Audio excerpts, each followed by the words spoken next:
Dien, dārgi draugi, ir milzīgs prieks jūs patiešām redzēt tik kuplā skaitā. Kaut kā man sanāk, ka gandrīz viss mans darbs Cēsīs ir saistīts ar Kalniņu ģimeni.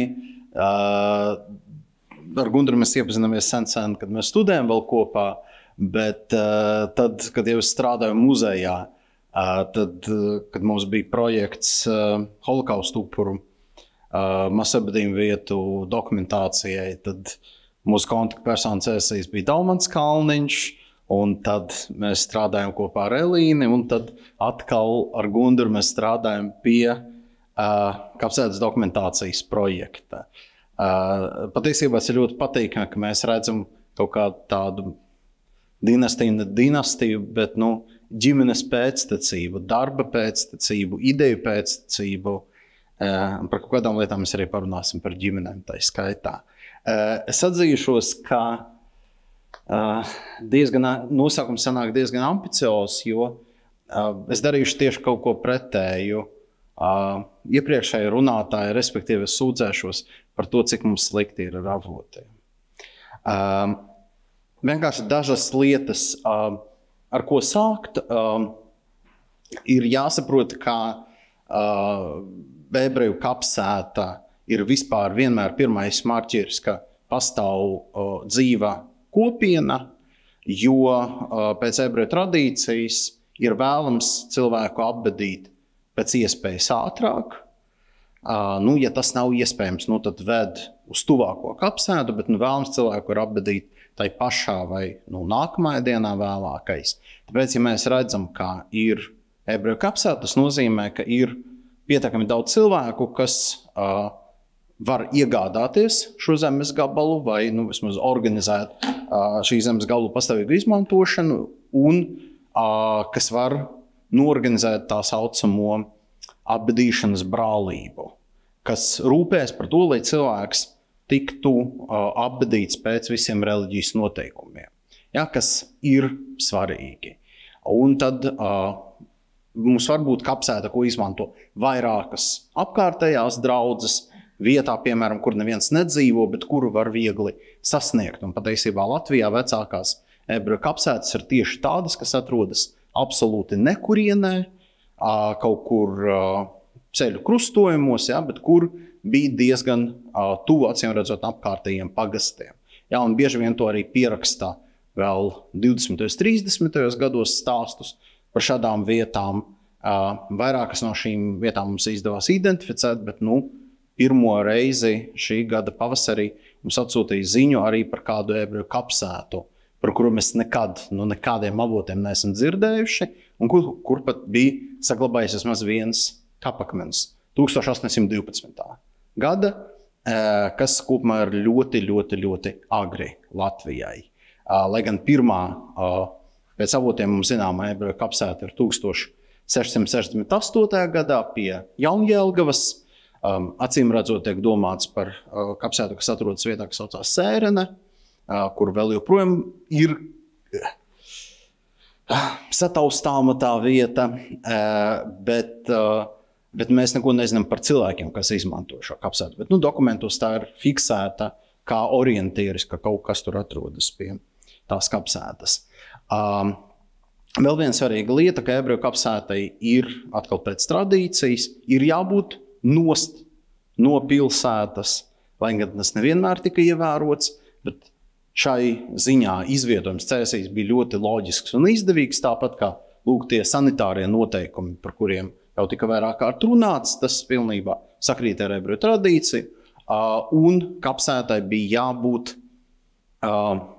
vizuāli, es primitivizēju, bet jābūt vizuāli vai topogrāfiski nodalīta no apkārtējās teritorijas. Visbiežāk kapsēta būs vai kaut kā tāda pakalna, paugura, vai būs grāvītes apkārt, vai pāri upītei, strautam, ezeram, vai būs vismaz valnes. Un atkal, ja jūs redzat meža vidū, pēkšņi jums ir tāds smuki izveidots valnes, tad var aizdomāties, vai tur nejauši nebija ebreju kapsēta. Kā viena no opcijām. Ja mēs runājam par tiem reģioniem, kur ebreju mums bija daudz, respektīvi Kurzeme vispirms un Latgalē. un Vidzeme nepiedar pie šiem reģioniem.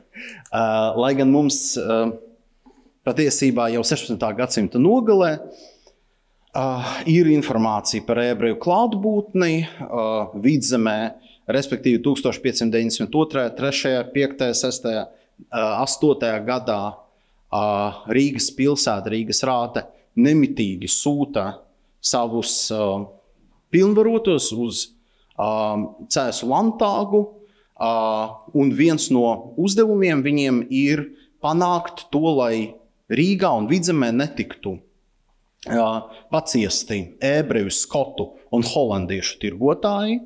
Lūk, ebreji nav vienīgā grupa, kas tiek izslēgta. Vairāk kārt speciāli tiek adresēts, teiksim, Polijas karaļa Sigismunda III.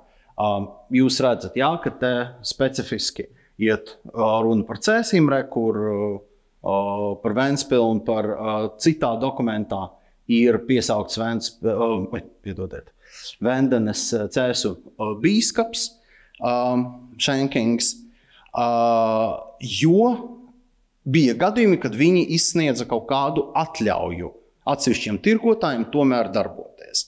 Lielā mērā tas bija saistīts ar to, ka ebrejus izmanto vai, aicināja darbā poļu mužnieki, jā, un tad, kas nodrošināja poļu mužnieku galmu apgādi ar luksusa precēm, un tad attiecīgi Rīgas pilsēta mēģināja ar to cīnīties, bet tur gāja runa par to, ka viņi ir ne tikai Rīgā, bet arī citur Vidzemē. Jebkurā gadījumā mēs runājam par kaut kādiem individuāliem gadījumiem, un reāli mums, acīm redzot, līdz 19. gadsimta vismaz pirmā pusē nekādu ebreju Vidzemē reāli nav, izņemot Rīgu un no 785. gada Sloku, jo, kad dibina Sloku kā atsevišķo miestu, tad tur ļauj apmesties uz dzīvi visiem bez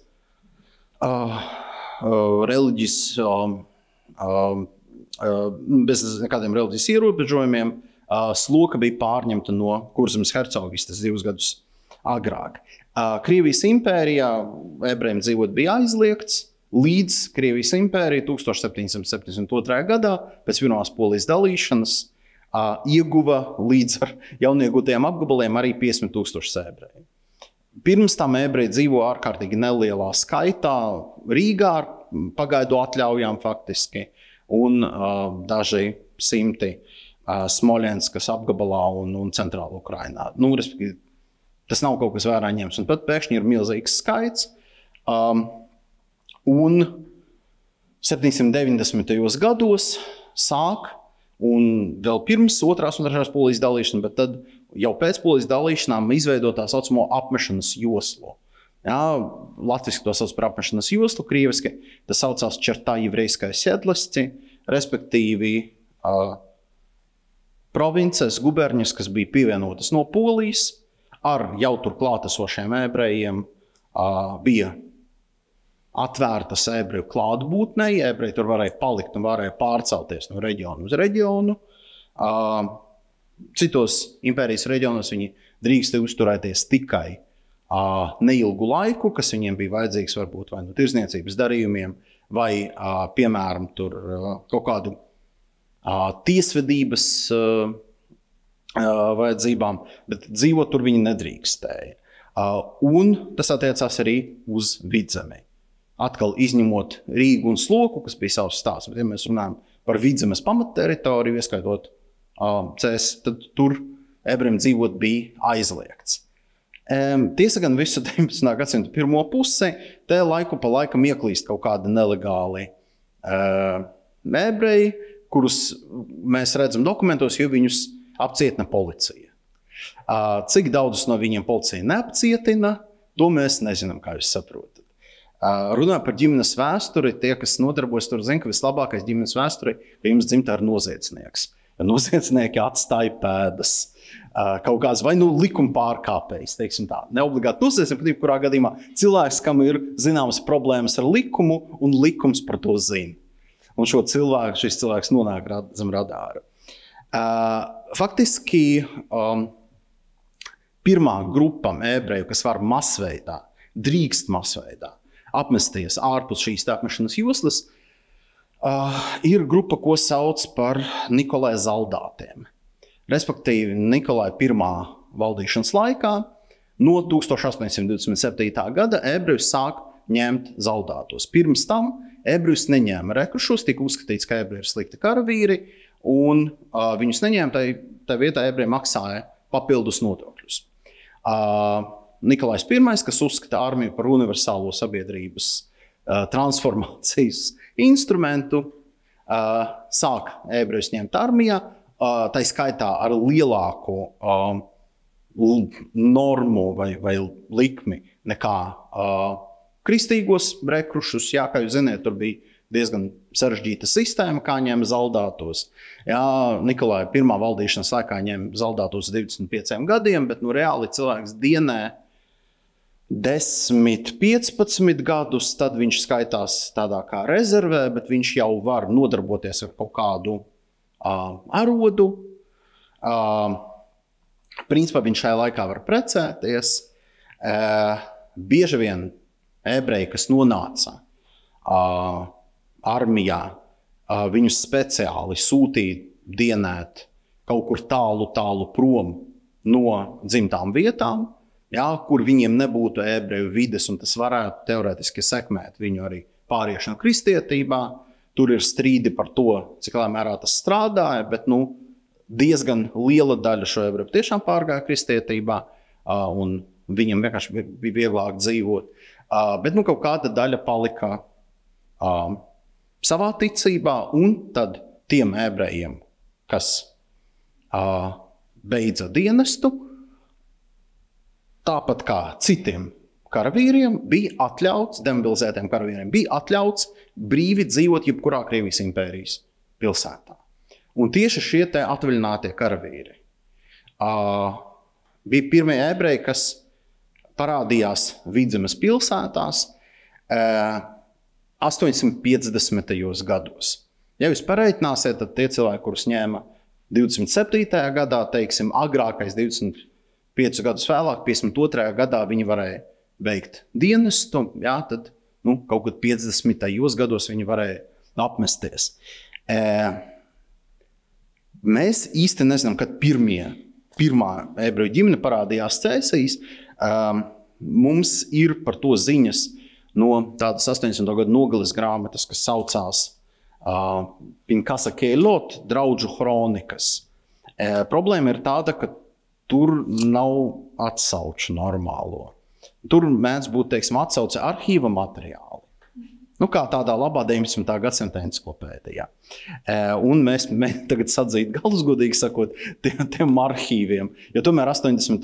gadu grāmata droši vien atsaucās tiem arhīvu materiāliem, kas viņiem bija pieejami. Tā grāmata iznāca Izrēlā.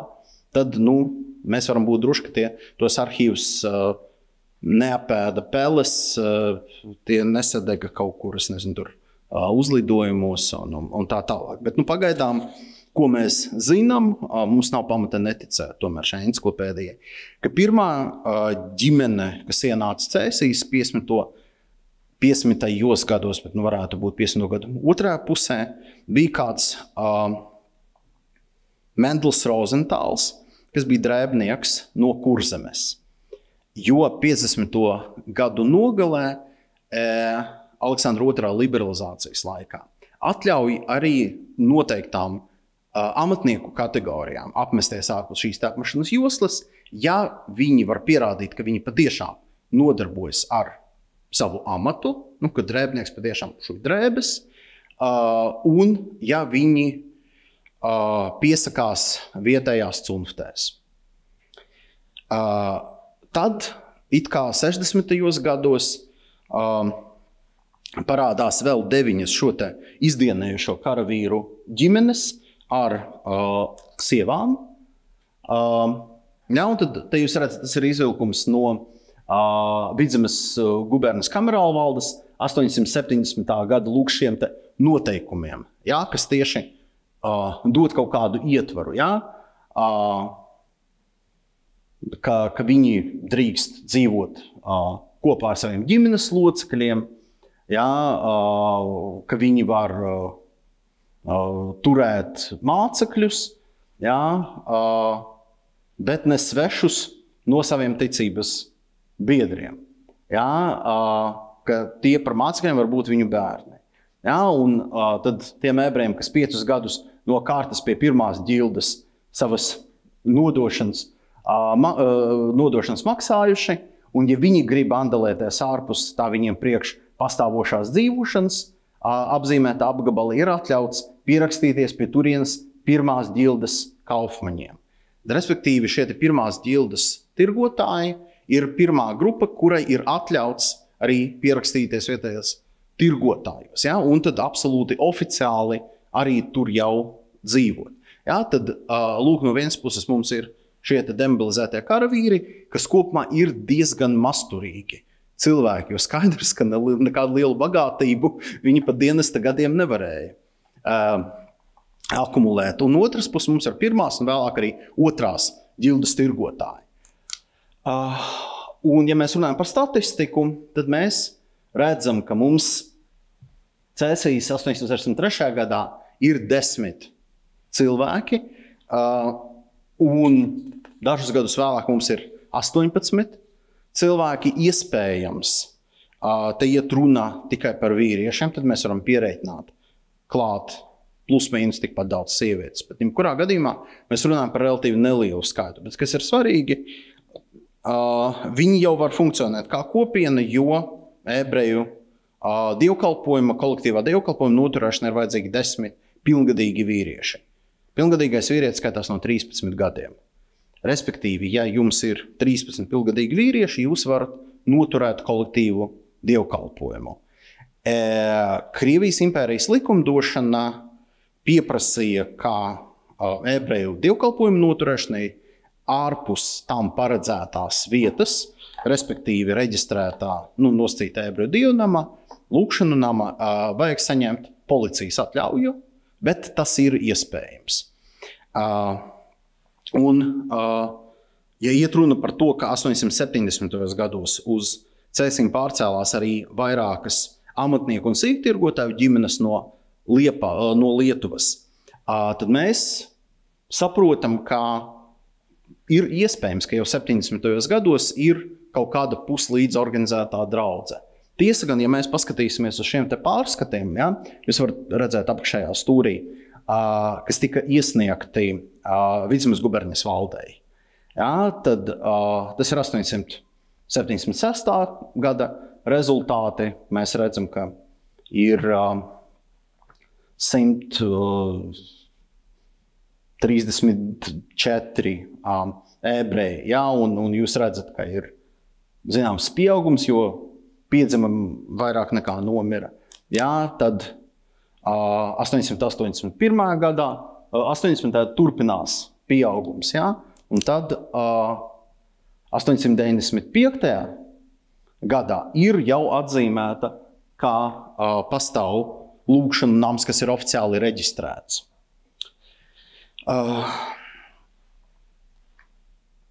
Ar ko ebreji nodarbojas? Mums, diemžēl, dokumenti man pie rokas nebija, bet mēs noteikti zinām, ka vismaz daži no viņiem nodarbojas ar sīktirzniecību un bija par pauniniekiem. Tā bija ļoti tradicionāla ebreju nodarbošanās gan Lietuvā, gan Latvijā. Kas ir svarīgi, viņi kopumā bija pieraduši pie tā, ka viņi dzīvo diezgan mazskaitlīgi, tāpēc tas, ka viņi pavadīja lielu daļu laika ārpus ebreju kopienas, ja, bet, teiksim, tirgot latviešu zemnieku starpā, vai tas pats bija arī ar amatniekiem, respektīvi tas, ko mēs redzam skrodardienās Silmačos. Ja, ka tie ebreji atbrauc un paliek Silmačos uz dažām dienām. Ja, tā bija ierastā parādība. Ja laika reglaments mums atļauj, es atļaušos nolasīt tādu nelielu fragmentu no raksta, kas bija Cēsu avīzē 32. gadā, kas saucās Vecā Freilene, kas labi apraksta to ebreju pauninieku. Gadus 20 atpakaļ Šloms Lipšits bija ievērojams vīrs katrā lauku mājā, kura ietilpa viņa rajonā. Kājas par ratu mālu pārkāris, viņš braukāja no mājas uz māju, pārdeva bļodiņas un pirka lupatas. Šlomam Lipšicam bija savs goda vārds, vecā freilene, kuru tam piešķīrušas lauku sievas, jo Šloms viņas pašas vienmēr godināja par freilenēm. Vecās freilenes rajons bija pagasti Cēsu tuvumā, sevišķi iecienījis viņš bija lenciešus, briediniešus un liepniešus.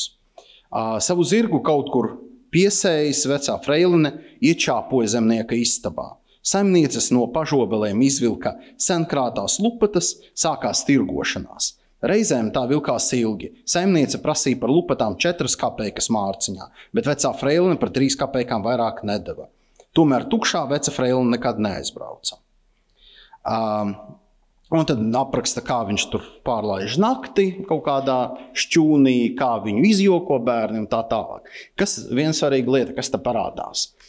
Ir teikts, ka viņam ir savs rajons, tam ebrejiem pauniniekam. Un patiešām tā bija ļoti sena tradīcija, ko ebreji sev uz 19. gadsimta nogales cēsīm atnesa no 16. 17. gadsimta centrāla Eiropas, Polijas, Lietuvas lielvalsts. Tā ir ebreju tradīcija, kas saucās hazakā, respektīvi katram cilvēkam iedala kaut kādu tādu darbošanās sektoru, kas ļauj viņam nopelnīt. Un citi cilvēki tur nejaucās. Tas mazliet skan mafiozi, bet loģika bija tāda, ka ebreju kopiena ir bieži vien neliela un apdraudēta un to nospiežam, lai nebūtu iekšējās vēl konkurences, papildus konkurences ar apkārtējo pasauli, mēs tā teikt sadalam rajonu. Ja jūs atceraties to pašu, tos pašus skrodru dienas silmačos, tad tur tos skrodrus pazīst.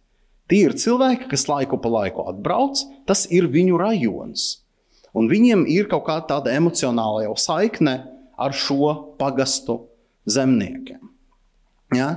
Un, protams, ka šīs Šloms Lipšits tirgo lupatas arī ir ļoti tradicionāli. Kā mēs saprotam, lupatas tika izmantotas papīra ražošanai.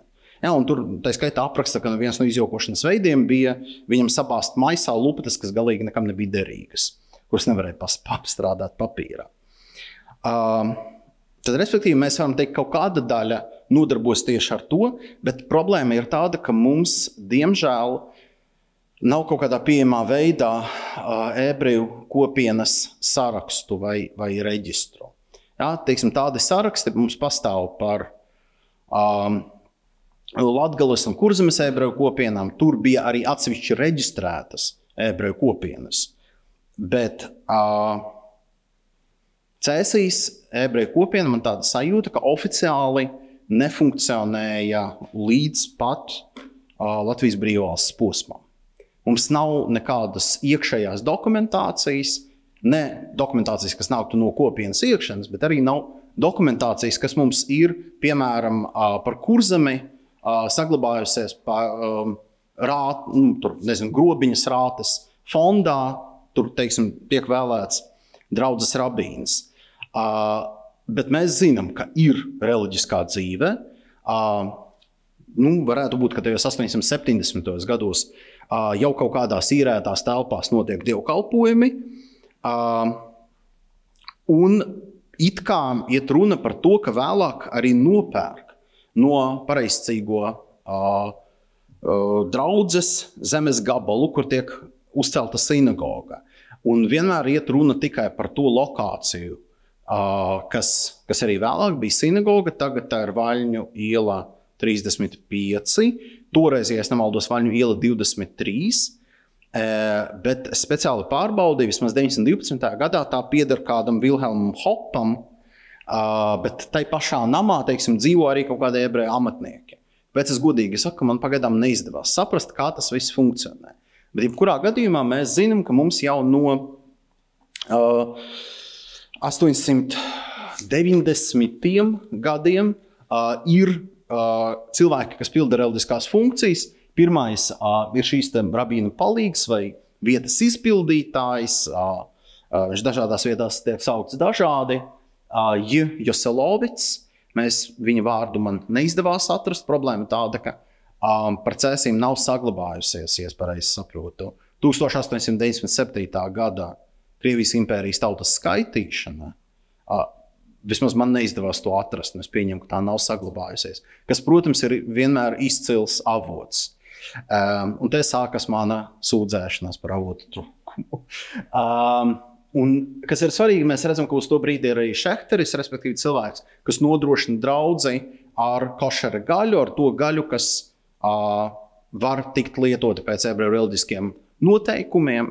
Ja, tas nozīmē, ka draudze jau ir pietiekami funkcionāla. Ja mēs redzam, tas ir 892. gads, kad mums ir jau adresu grāmata, un tur vismaz parādās kaut kādas druskas par ebreju kopienu. Ja, un tad mēs redzam, ka ap to laiku ir pāri par 300 ebrejiem. Ja, un tas skaits turpina augt. Tad kādu laiku ir tāds rabīns Beņjamis Švarcmans, kas bija no Krustpils. Un tad pirmais vērā ņemamais draudzes vadītājs Beņjamis Elijas Remigoļskis. Jūs varat redzēt viņa portretu pa labi, tādu garu bārdu. Viņš arī tika saukts, viņš ordinālā bija no Rīgas, viņš tika saukts par Rīgas brīnumbērnu, jo viņš jau ļoti, ļoti agrā vecumā bija izcils reliģiskās studijās, viņš studēja vairākās ebreju reliģiskās akadēmijās Lietuvā, Kaunijā, Telšos, un te ir svarīgi, viņš jau bija vairākās citās vietās par rabīnu, kad 1909. gadā viņš ieņem rabīna vietu Cēsīs.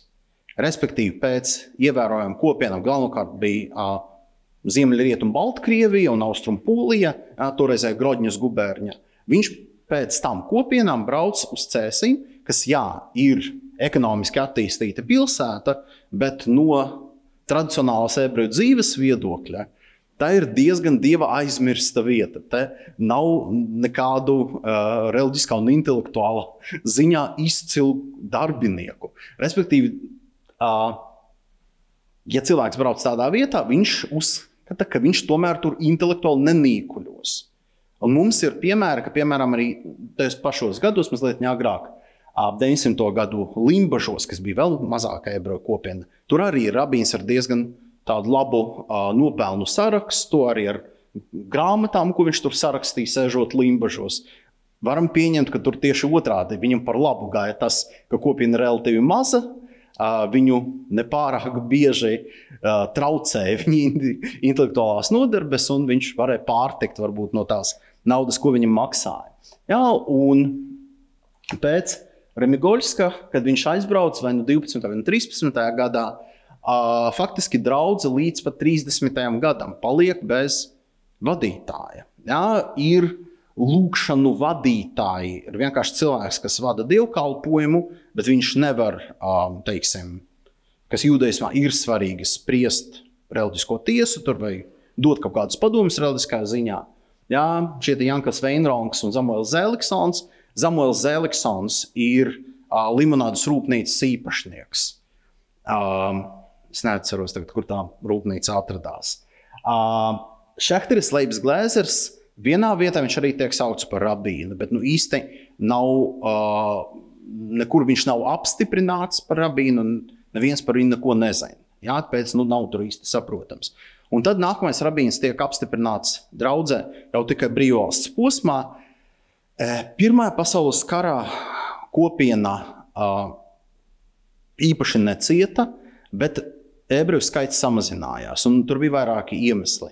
Viens, ka bija bailes no kara darbības, un protams, ka bēgļu kustība bija, kā mēs saprotam, Pirmā pasaules karā ne tikai no piefrontes joslas, bet arī no zonas, kas bija varbūt drusku tālāk no frontes, bet bija bailes, ka fronte var pavirzīties. Un, protams, ka tas, ka 15. gada pavasarī ebreji tika izraidīti no visas Kurzemes guberņas, jo Krievijas armija apsūdzēja ebrejus spiegošanā vācu labā. Jā, un tad dažu dienu laikā 40,000 cilvēku tika izraidīti no Kurzemes guberņas, un vēl kāds 150-160,000 no Lietuvas guberņām. Jā, tas, protams, daudzus iebiedēja. Jā, tāpēc mēs varam pieņemt, ka daudz cilvēki devās bēgļu gaitās bez tiešā drauda, varbūt bez tiešās kara darbības. Vai nu varam pieņemt, ka cilvēki devās bēgļu gaitās varbūt jau 17. 18. gadā, kad kara darbība sāka notikt Vidzemē. Te ir problēma, ka mums nav memoāru, uz kuriem mēs varētu balstīties, kur cilvēki rakstītu par savu pieredzi. Jebkurā gadījumā 20. gadā, kad mums ir pirmā tautas skaitīšana jau brīvā Latvijā, 224 ebreji, par kuriem ebreju labdarības organizācijas raksta, ka kopiena jūtas ļoti labi, nekā kopienai netrūkst, un arī tās sanitārais stāvoklis ir ļoti labs. Tas salīdzinām ar citām kopienām, kas bija absolūti izpostītas, tomēr lai gan skaits samazinājās, bet kopiena tomēr nebija izpostīta un nebija, teiksim, smagāk kaut kāda higieniskā stāvokļa, kas, protams, 20. gadā, kā mēs saprotam, daudz kur Latvijā bija visai drausmīgs. 20. gados mēģina organizēt kaut kā kopienas institūcijas, piemēram, iet runa par to, ka vajadzētu dibināt ebreju skolu. 19. gada izglītības likums, minoritāšu izglītības likums paredzēja, ka, ja ir 60 bērni kaut kādas etniskās grupas, tad vecāki var lūgt atvērtu skolu un, ja pašvaldība ir iespēja, tad tas būtu darāms. Cēsu gadījumā bija vairāk cilvēki, kas gribēja ebreju skolu, ebreju izglītības pārvaldē, izglītības ministrijā. Solīja savu atbalstu, bet liela daļa skolēnu vecāku teica, ka mums nevajag atsevišķu skolu. Bērni gāja vai vietējā vācu skolā, vai mazākā skaitā vietējā latviešu skolā. Un bija arī papildus tāda kā vienkārši reliģijas un senebreju valodas kursi, kas tika pasniegti viņiem ārpus skolas laikā. Mums nav informācijas par to, cik bērni bija priecīgi vai nebija priecīgi par to. Un bija arī kaut kāds skaits ebreju studentu Cēsu skolotāju seminārā, kas gatavotāji skaitā arī ebreju skolotājus. Paralēli darbojas vairākas jauniešu organizācijas. Tās galvenokārt bija cionistiskās organizācijas, respektīvi, kas bija mērķētas uz to, lai sagatavotu jauniešus darbam Palestīnā. Ja sākotnēji tās bija drīzāk tādas kreisās ievirzes organizācijas, Hehaluts, kā celmlauzis, pionieris un Hathijā, atmoda, varētu tā.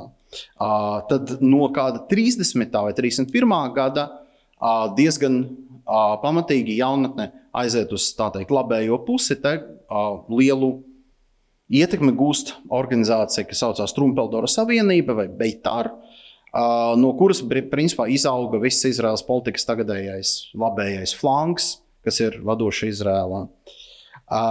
Un viņi pie Cēsīm arī veido lauksaimniecības fermu. Ja es pareizi saprotu, tad kaut kur Mārcienas pusē, Patmalnieku mājās. Es godīgi saku, man tas neko neizsaka tīri ģeogrāfiski. Es paskatījos kartē, kur Mārcienes vēl aptuveni saprotu. Un tas izsauc patiesībā lielu reakciju pilsētā. Visvairāk par to raksta avīze Pērkonkrusts, acīm redzot, Cēsu Pērkonkrusts tieši bija pietiekami aktīvi, un tur vienkārši gandrīz avīzes katrā numurā ir tāda sleja pie mums Cēsīs, kur viņi stāsta par to, kā tur viņi komunicē ar ebreju jauniešiem. Es atļaušos necitēt šos rakstus, jūs varat iedomāties, ka nekā laba tur nav. Bet kas ir interesanti, tai pašā laikā, tā pašā 30. gadā parādās arī jaunais rabīns, gados jauns un moderns, jūs varat redzēt, Šlomo Zalmans Moreins pa vidu, viņš te ir, par kuru 32. gadā lūk, ko raksta. Vai Cēsu žīdiem gados visjaunākais rabīns? Nesen Rīgā notika Latvijas rabīnu konference, kurā piedalījās arī cēsu žīdu draudzes rabīns Moreins. Pēdējais vēl ir gados jauns cilvēks, un viņš ir dzimis 909. gadā. Viņam ir 21 gads, kad viņš ņēma amatu. Gados jauns cilvēks, un konferencēs stipri atšķirās no pārējiem rabīniem, kuri gandrīz visi sirmi vīri ar kuplām bārdām.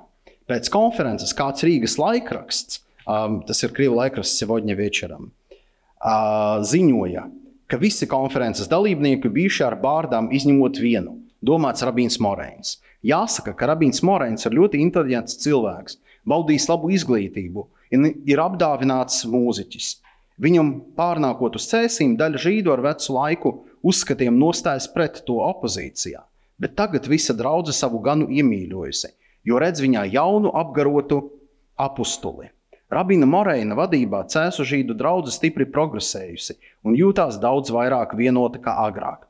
Cilvēka vērtība meklējama ne viņa bārdā, bet gan garīgā spēku kompleksā.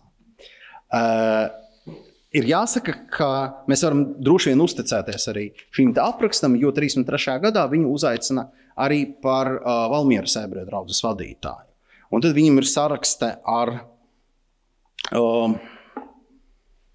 iekšlietu ministrijas, baznīcas un konfesiju departamentu par to, vai viņš var būt rabīns vienlaikus abās draudzēs, un tad viņš tā skaitā raksta, ka viņam ir cēsīs reģistrēti 105 pilntiesīgi draudzes locekļi, kas ir diezgan labi, ja mēs skatāmies, ka bija kāda 180 uz 35. gadu ebreju cēsīs. Tas nozīmē, ka liela daļa cēsu ebreju plus mīnus apmeklēja ebreju draudzes. Ir jāsaka, ka uz 300. gadu nogali kopumā Latvijā rādītājs bija krietni zemāks, tikai kādi uz 39. gadu, tikai kādi 17% Latvijas ebreju bija reģistrēta draudzes locekļi. Tad cēsīs tas procents bija krietni augstāks. Labs jautājums. Es arhīvā neatradu draudzes locekļu sarakstu. Droši vien viņš domā ar to vīriešus. Ja viņš ar to domā vīriešus, nozīmē, ka principā plus minus visi vīrieši bija formāli reģistrēta draudzē. Ņemot vērā, ka pirms tam avīzes rakstīja par to, ka bija visādi konflikti draudzē, tad, iespējams, patiešām viņam izdevās kaut kā cilvēkus organizēt. Un vēlāk viņš pārgāja uz citu draudzi, uz Valdemāra pili, es nemaldos, un viņa vietā stājās pēdējais cēsu rabīns Eliezers Kats, kas patiesībā arī bija gados ļoti jauns cilvēks. Viņš bija jaunāks par Moreinu, viņš ir 13. gadā dzimis. Bet redzat, kāda atšķirība. Tomēr viņš bija drīzāk vecās formācijas cilvēks, droši vien. Un paralēli faktiski tiek uzskatīts par tādu reālu draudzes līderi, kas kārtoja, kas mēģina organizēt šo te draudzi. Ne garīgi, bet drīzāk administratīvi bija tāds Ruvins Movša Dermeiks, provizors, bija aptieka Rīgas ielā 5. Un viena no, te jūs varat paskatīties, kā tā ir sagatavošanas ferma, diezgan ne Cēsīs, bet Baldonē. No Cēsīm man neizdevās atrast fotogrāfiju, bet, principā, ebreji ar ratiem un izskatiem izskatās un grābekļiem izskatās vienādi. Gan Baldonē, gan Cēsīs. Un faktiski man izdevās identificēt no kapsētas, no 18 kapakmeņiem, ko Gundars man atsūtīja, kas bija identificējami un salasāmi vispār. Man izdevās identificēt tikai 2 cilvēkus, kas viņi varētu būt. Problēma ir tāda, ka pirms es pastāstīšu tos 2 stāstus, protams, kā visi citi, es arī mēģinu izmantot radurakstus ar rabinātu reģistriem. Ja? Tā kā Cēsīs līdz 20. gadam nebija savas ebreju draudzes reģistrētās, Cēsu ebreji formāli skaitījās pie Rīgas rabināta. Jā, tad mēs varam pieņemt, ka šis te Joselovits, piemēram, par kuru mēs runājam, viņš bija it kā Rīgas rabīna pārstāvis. Jā, mēs zinām, ka šis te Leibs Glēzers cilvēkus ierakstīja Rīgas rabināta Rīgas ebreju draudzes reģistros. Problēma ir tāda. Nevienu no cilvēkiem Kapsētā līdz 11. gadam man neizdevās atrast miršanas grāmatā. Nevienu. Man izdevās tur atrast cilvēkus, kuru Kapsētā nav. Un tā ir absolūti normālā situācija. Ar to pirmo reizi sastapos 14. gadā, kad mēs dokumentējām Ludzas ebreju Kapsētu. Tur kādi 20% ierakstu pārklājās. Iemesls acīm redzot ir tāds, ka diezgan daudz cilvēki tika ierakstīti, viņu miršanas ieraksts bija nevis tai vietā, kur viņi reāli nomira, bet tai vietā, kur viņi bija reģistrēti. Ebreji, tāpat kā daudz citi patiesībā, Krievijas impērijā, kā jūs saprotat, ir daļa no šīs kārtu sistēmas. Cilvēks nav vienkārši pierakstīts Cēsīs, viņš ir tur pierakstīts, piemēram, Cēsīs, Cēsu sīkpilsoņu kopībā. Ja? Un tad attiecīgi viņa bērni arī var mantot to statusu, pat ja viņi ir pārcēlušies kādu citu pilsētu un tur legāli dzīvo. Jums absolūti mierīgi var būt, ka cilvēks ir dzimis Odesā, visu mūžu tur nodzīvojis, bet vēl joprojām skaitās Viļņā, jo viņa vecāki pirms viņa dzimšanas vēl bija atbraukuši no Viļņas uz Odesu. Un es pieņēmu, ka tas mierīgi var būt arī šai gadījumā, ka daudzi cilvēki kaut kādu iemeslu dēļ bija vēl joprojām pierakstīti Lietuvā, no kurienes viņi nāca, ja, galvenokārt tā bija Ziemeļa Lietuva, un tad attiecīgi tie ieraksti ir meklējami tur, un tur tad ieraksts izskatīsies, kā miris un apbedīts Cēsīs. Un tas ieraksts būs kaut kur Žagares ebreju draudzes reģistros, piemēram. Jā, jo absolūti mierīgi es tādus pašus ierakstus redzēju, ka, teiksim, Latvijas draudžu gadījumā, ka miris vienā vietā, apbedīts citā vietā. Jā? Tāpēc mums, diemžēl, ir lielas problēmas ar cilvēku identificēšanu, jo bieži vien šie miršanas, tāpat kā dzimšanas ieraksti, tur ir arī informācija par vecāku izcelsmi un sociālo piederību, kārtu piederību, bieži vien profesiju pat. Šai gadījumā man, diemžēl, uz 2023. gada 21. novembrī es iepriecināt nevaru. Mums ļoti maz ir informācija. Faktiski tikai par 2 cilvēkiem man izdevās atrast. Pirmais ir kapakmens numur 9, varētu būt Īzaks Volfs Dermeigs. Miris 1904. gadā. Par viņa izcelsmi mēs neko nezinām, bet viņš ir jau 892. gadā piefiksēts kā koloniālu preču tirgotājs. Un viņam ir 2 dēli. Mans jau piesauktais farmaceits Rūvens Movša Dermeigs, kas ir faktiski kopienas vadītājs 20. gados, un Jēkabs. Viņi, acīm redzot, viņi kopā studē farmāciju, jo viņi strādā viens par farmaceitu Cēsīs un vēlāk Līksnā, un viens par provizoru Rīgā. Kur viņi studē farmāciju, man neizdevās saprast. Es varu pieņemt, ka viņi abi ir dzimuši Cēsīs. Es varu pieņemt, ka tuvākā opcija bija Tērbatas universitāte. Pirmā pasaules kara laikā viņi nonāk, tad viens ir dzimis Rūvens Movšā 878. gadā, Jēkabs 883. gadā. Pirmā pasaules kara laikā viņi abi nonāk bēgļu gaitās Ukrainā. Nonāk viņi tur droši vien pēc 15. gada, jo vienam no viņiem bērns vēl ir dzimis Cēsīs 15. gadā. Problēma ir tāda, ka mums par šīm bēgļu gaitām, tas, kas saistās ar ebrejiem, ir diezgan maz informācijas. Ja, bet viņi atgriežas abi 20. gados, viņi ir avīzēs publicētos optantu sarakstos, ja, tad tie cilvēki, kas atgriežas no bēgļu gaitām, un tad attiecīgi dēls Jēkabs uzreiz apmetās Rīgā, un Rūvens Movšs atgriezās Cēsīs, bija diezgan aktīvs, ka viņš bez ebreju kopienas bija iesaistīts arī savstarpējās kredītbiedrības darbībā, viņš bija iesaistīts brīvprātīgās ugunsdzēsēju biedrības darbībā un pat saņēma speciālu nozīmīti. Un tad viņam, viņš ir 2 reizes precējies, un tad viņa viena sieva kaut kur mums neizdevās, man neizdevās atzīt pēdas, bet viņa nomira pirms kara, un arī otrā sieva, šķiet Rahele, nomira pirms kara, jo es atradu viņas apbedījumu Rīgas kapos, Rīgas ebreju kapos 39. gadā.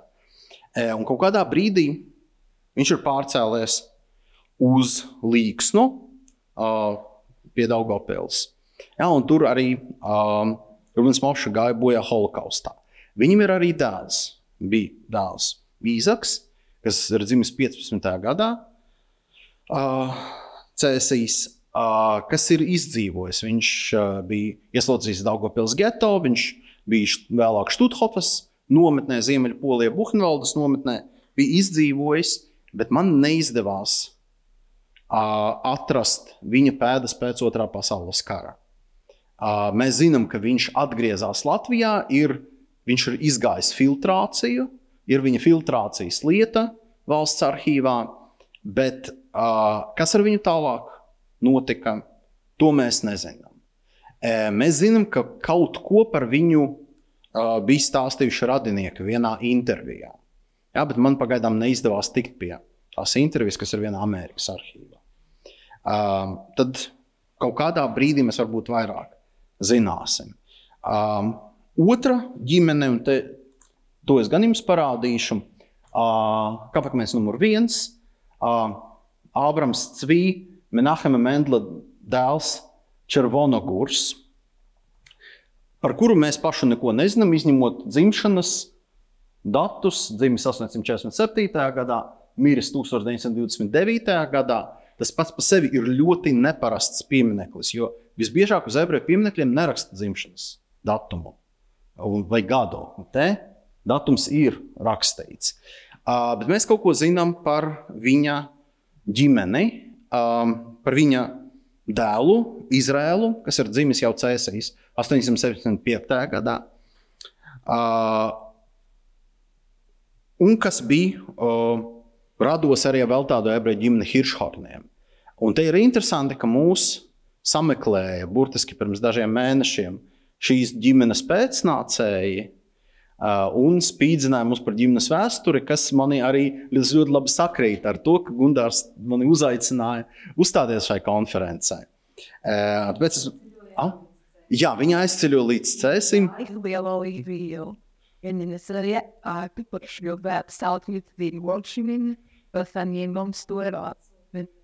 Nu brīnišķīgi. Jā, es viņus bezkaunīgi uzrīdēju Elīnai.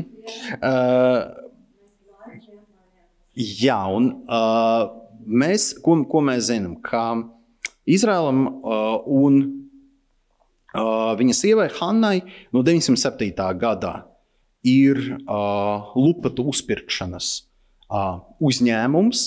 Lūk, atkal mums tā lupatu uzpirkšana parādās. Un tur speciāli ir atzīmēts lupatu uzpirkšana tālāk pārdošanai. Viņam ir arī ādu noliktava. No 38. gada viņš nodarbojas arī ar apģērba pārdošanu.